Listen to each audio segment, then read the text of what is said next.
ഇപ്പം നമ്മളുടെ മക്കളൊക്കെ കല്യാണമൊക്കെ കഴിക്കുമല്ലോ. ചെറിയ കുട്ടികൾ ഒത്തിരി കല്യാണം കഴിച്ച് ഒരു കുടുംബ ജീവിതത്തിലേക്ക് പോകുമ്പോൾ പലപ്പോഴും ഒരു ടൂർ എവിടെ പോകണം, ഇങ്ങനെയൊക്കെയുള്ള കാര്യങ്ങൾ, എത്ര കുട്ടികൾ വേണം, ചിലപ്പോൾ ഇതൊക്കെ പ്ലാൻ ചെയ്യുന്നുണ്ടാവും. അപ്പോൾ ഞാൻ നിങ്ങളോട് പറയണത് എന്താ വെച്ച് കഴിഞ്ഞാൽ, നിങ്ങൾ ആ ഒരു കല്യാണം കഴിച്ച് കഴിഞ്ഞാൽ അപ്പം തന്നെ നിങ്ങൾ ചെയ്യേണ്ട ഒരു കാര്യമാണ് ഒരു ഹെൽത്ത് ഇൻഷുറൻസ് എടുക്കുക എന്നുള്ളത്. കാര്യം ഇന്നത്തെ ഈ ഒരു കാലഘട്ടത്തിൽ നമ്മളുടെ ജീവിതത്തിൽ ഒരു ഇൻഷുറൻസ്, ഒരു റിസ്ക് കവർ നമ്മൾ എടുത്തില്ലെങ്കിൽ നമ്മളുടെ ശമ്പളം വെച്ചിട്ട് നമ്മൾക്കൊരു എന്തെങ്കിലും ഒരു കാഷ്വാലിറ്റി വന്നു കഴിഞ്ഞാൽ നമുക്ക് ഹാൻഡിൽ ചെയ്യാൻ പറ്റില്ല. അപ്പോൾ നിങ്ങൾ അതിന് എന്ത് വേണ്ടി ചെയ്യണം? ഏതെങ്കിലും ഒരു പരിചയമുള്ള ചേട്ടൻ്റെ അടുത്ത് പോയിട്ട് ഒരു പോളിസി എടുക്കുകയല്ല ചെയ്യേണ്ടത്. ആ പോളിസിയുടെ ഓരോ ഫീച്ചേഴ്സും നിങ്ങൾ സ്റ്റഡി ചെയ്യണം.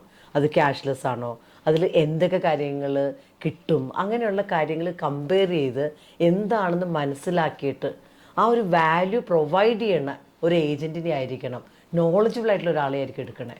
കാര്യം അല്ലെങ്കിൽ പല ആൾക്കാരും ഹെൽത്ത് ഇൻഷുറൻസ് എടുത്തിട്ട് ബുദ്ധിമുട്ടണത് ഞാൻ ഓരോ ദിവസവും കാണാറുണ്ട്.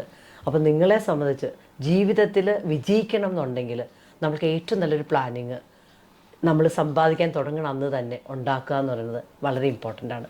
അപ്പോൾ ഇങ്ങനെയുള്ള കാര്യങ്ങൾക്ക് നിങ്ങൾക്കൊരു വെൽത്ത് ക്രിയേഷനോ എന്തെങ്കിലുമൊക്കെ ആയിട്ട് സപ്പോർട്ട് വേണമെങ്കിൽ ഇത് ഈ കാണുന്ന നമ്പറിൽ നിങ്ങൾക്ക് വിളിക്കാവുന്നതാണ്.